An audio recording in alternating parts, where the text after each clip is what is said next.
Good morning and a very, very happy morning. We are reading Unlimited Power written by Anthony Robbins. We are on page number 272. Writer कहता है, आप ये सोचिए कि आप कितने एम्पावर्ड होंगे अगर आपको ये पता होगा कि किसी भी प्रकार का व्यक्ति उससे जो आपको कम्युनिकेट करना है वो कितना इफेक्टिवली हो सकता है when you know how they behave, what are their meta programs. तो राइटर कह रहा है पेज नंबर 272 पे, कुछ लोग अपने जीवन की हर चीज को सॉर्ट करते हैं फीलिंग्स यानी इमोशन से, कुछ करते हैं लॉजिकल थॉट से। क्या आप उनसे एक जैसी बिहेव करोगे? नहीं ना। कुछ लोग डिसीजन लेते हैं, पहले फैक्ट्स एंड फिगर्स देखेंगे और फिर आगे बात करेंगे। कुछ ये जानेंगे कि भाई ये छोटे छोटे हिस्सों में कैसे काम करता है, या कुछ कहेगा कि नहीं मुझे तो पूरा इसका जो ओवर और ब्रॉडर पिक्चर है वो दिखाओ, तब मैं अंदर की बातें समझूंगा। कुछ लोग बिगनिंग से एकदम एक्साइटेड होते हैं और कुछ तब होते हैं जब उन्हें ये लगता है कि इसका एंड क्या है। कुछ लोग चीजें तो बहुत ही जोश में शुरू करते हैं लेकिन उसको थोड़ी देर करने के बाद में दे लूज इंटरेस्ट, और जिसमें कि बहुत से लोग बिल्कुल उस चीज को कंप्लीट करने के लिए पीछे ही रहते हैं, हर चीज को बिल्कुल एंड पे ले जाने के लिए बिल्कुल रेडी, चाहे वो कोई बुक हो, चाहे कोई काम हो, किसी भी चीज से। कई लोग जितने भी एवेल्युएशंस हैं वो फूड से करते हैं। उनसे पूछो भाई मेरे को वहाँ जाना, मैं कैसे जाऊँगा? वो कहते हैं पहले तू यहाँ पहुँचेगा, वहाँ पे तुझे बर्गर किंग मिलेगा, फिर तू आगे जाएगा तो तुम्हें मैकडॉनल्ड्स मिलेगा, फिर तू आगे जाएगा तो तेरे को ये वाला मिलेगा, इस तरह से करके जाना।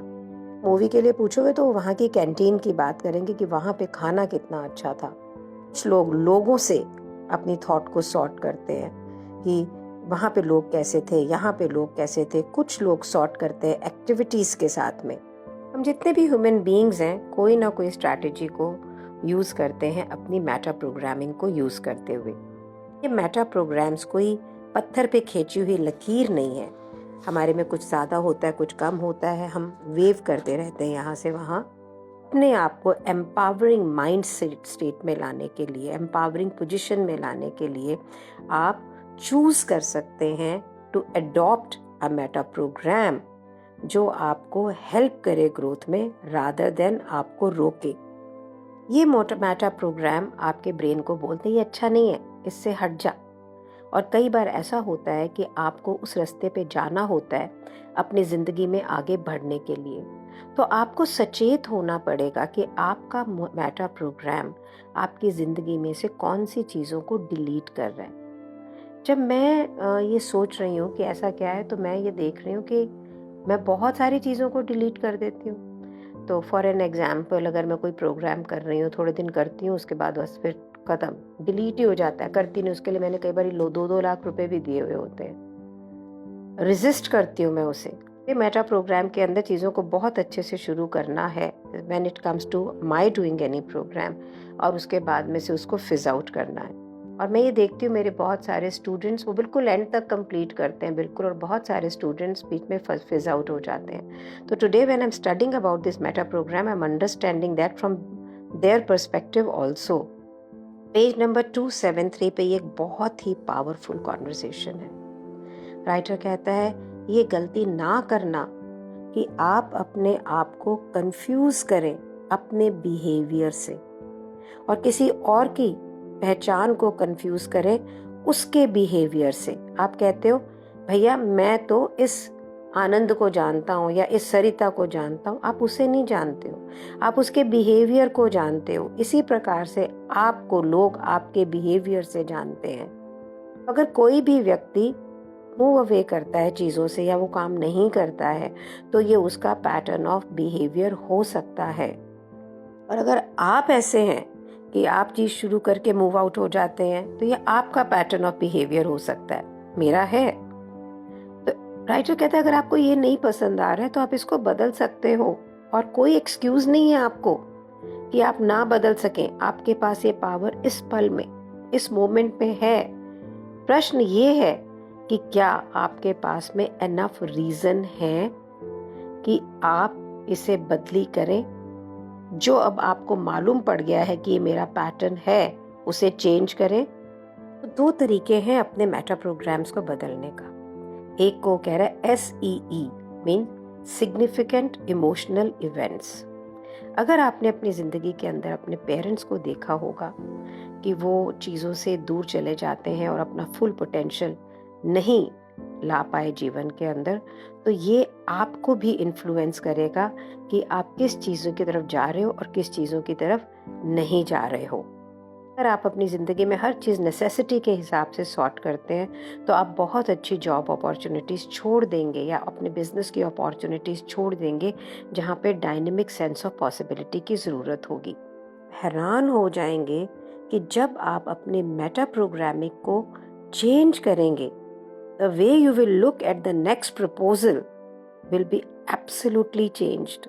Now when I know that I'm deleting these things or I'm resisting these things or I'm moving away from these things and अब भी इसी पल से आज से ही मैं इसके ऊपर काम करूंगी, I am very very sure that I will be changing this meta program within myself and get real success.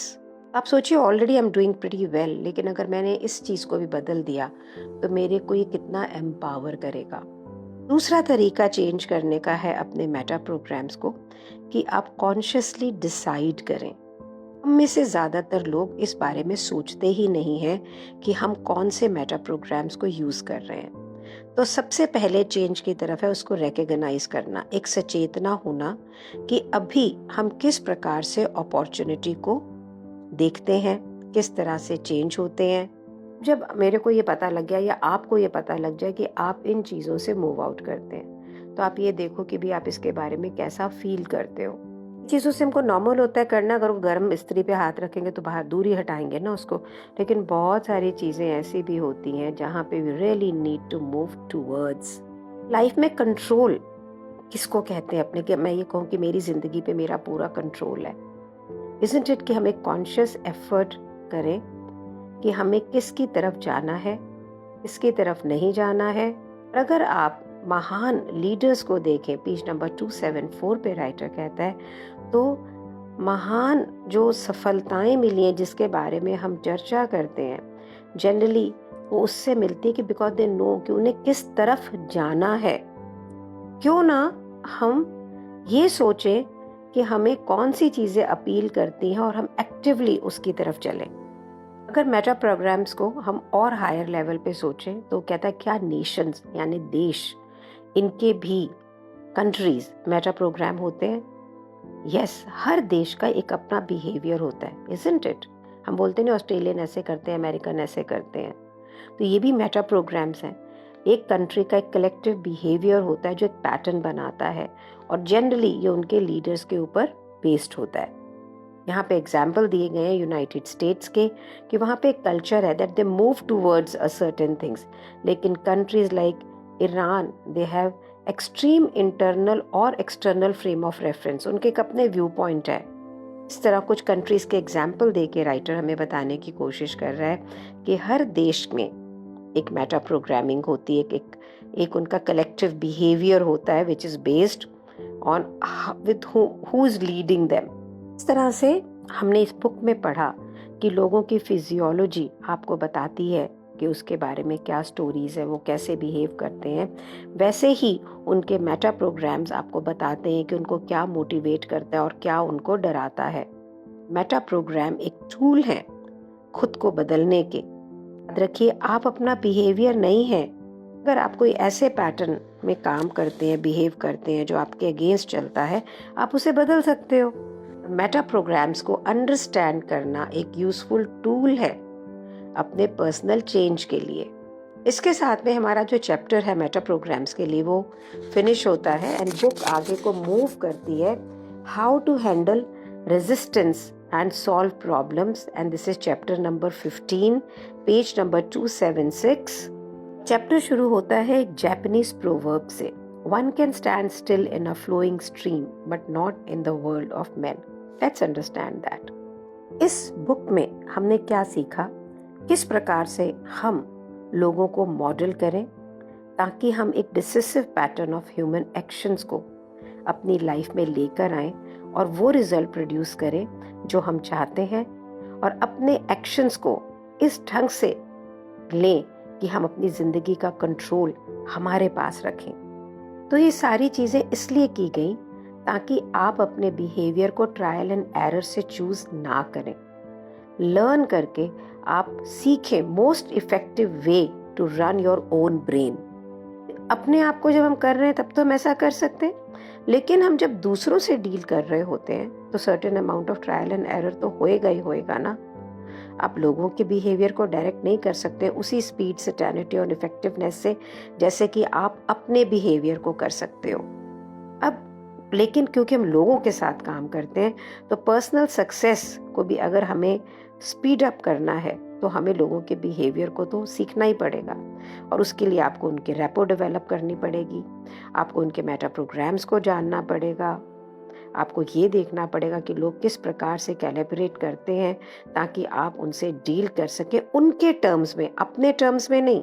और ये चैप्टर जो अब हम शुरू कर रहे हैं 15th, इसके अंदर हम सीखेंगे कि जो एक इनहेरेंट ह्यूमन इंटरेक्शन होते हैं उसके अंदर जो ट्रायल एंड एरर होता है उसको कैसे डिस्कवर करें और लर्न करें कि लोग जो रेजिस्ट करते हैं, जो उनके प्रॉब्लम सॉल्विंग होती है, उसको अंडरस्टैंड करें।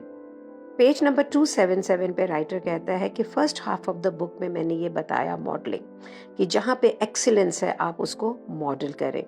Second half of the book है वो है फ्लेक्सिबिलिटी। ये एक कॉमन इफेक्टिव ट्रेट है एक इफेक्टिव कम्युनिकेटर का।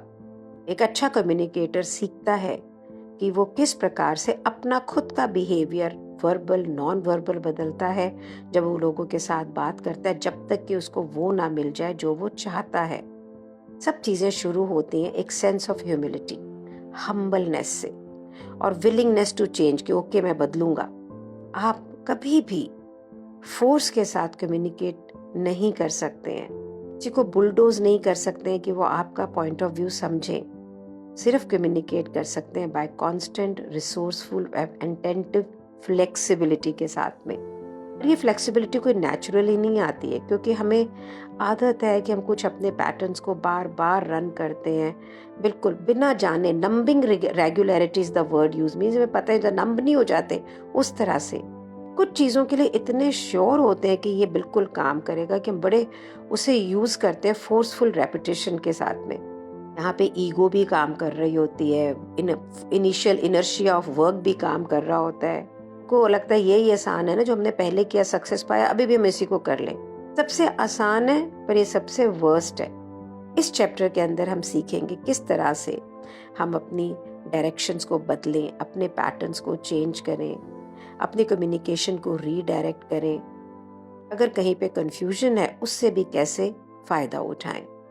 स्टिक पोएट हैं विलियम ब्लेक, उनकी लाइन्स यहाँ लिखी है, the man who never alters his opinion, एक ऐसा व्यक्ति जो कभी भी अपनी ओपिनियन, अपने राय को नहीं बदलता है, वो is like standing water and breeds reptiles of the mind. वो बिल्कुल एक खड़े पानी के अंदर है और अपने माइंड के अंदर रेप्टाइल्स यानी मगरमच्छ या छिपकलियां उनको ब्रीड कर रहा है। इसी प्रकार से जो व्यक्ति अपनी कम्युनिकेशन के पैटर्न को नहीं बदलता है, आप ये समझ लीजिए कि वो एक बहुत ही बड़े डेंजरस जोन में है। हमने ये भी सीखा है कि एक मशीन जिसके अंदर बहुत सारे ऑप्शंस होते हैं, बहुत सारी फ्लेक्सिबिलिटी होती है, वो ग्रेटेस्ट इफेक्ट के साथ में काम करती है। इसी तरह से आपकी जिंदगी की जो सफलता है, that is to opening up to as many avenues as possible. उतने दरवाज़ों को खोलें, डिफरेंट अप्रोचेस को देखें अपनी प्रॉब्लम को सॉल्व करने के लिए। अगर आप सिर्फ एक ही प्रोग्राम, एक ही स्ट्रैटेजी पे चलेंगे तो आप ऐसा है कि जैसे गाड़ी सिर्फ एक ही गियर पे चल रही है। ऐसा कहता है हम लोग ज़्यादातर ये समझते हैं कि किसी भी डिस्प्यूट को सॉल्व करने के लिए एक वर्बल बॉक्सिंग की तरह आप तब तक अपने आर्ग्यूमेंट्स को पाउंड करते हो जब तक कि आपको वो नहीं मिलता जो आप चाहते हैं। लेकिन एक बहुत ही इफेक्टिव और एलिगेंट मॉडल है जो oriental martial art like aikido और टाइची, उससे रिलेट करके राइटर कहता है गोल ये नहीं है कि दूसरे को फोर्स से जीता जाए, बल्कि रीडायरेक्ट किया जाए। फोर्स से फोर्स को नहीं मिलना है, अपने आप को इस ढंग से अलाइन किया जाए कि फोर्स आपके पास आ रही है, आपने उसको अलाइन किया और एक नई डायरेक्शन दी। What the best communicators do. Inflexible communicators wrong time पे रॉन्ग डायरेक्शन को पुश करते हैं। In the life there is nothing like a resistance. Aikido master और टाइची मास्टर जो है एक गुड, उसकी तरह एक गुड कम्युनिकेटर जो होता है वो किसी दूसरे के व्यूज़ को अपोज करने की जगह फ्लेक्सिबल है, रिसोर्सफुल है, enough to sense the creation of resistance and find points कि कहाँ से वो अग्रीमेंट ले सकता है, कहाँ से अपने आप को उनके साथ अलाइन कर सकता है और फिर रीडायरेक्ट करता है उस कम्युनिकेशन को the way he wants to go. पता है, इस बुक को पढ़ती हूँ तो सच्ची बात क्या लगती है कि मुझे इसे एक बार फिर से दोबारा पढ़ना चाहिए। There is so much of knowledge to bring in. और ये 15-20 मिनट को सिर्फ रीड करने से या समझने से नहीं, I think we really need to work and work and thank you so much for being in my life that it has created an opportunity for me to change and I am sure it is creating an opportunity for you also. Thank you so much.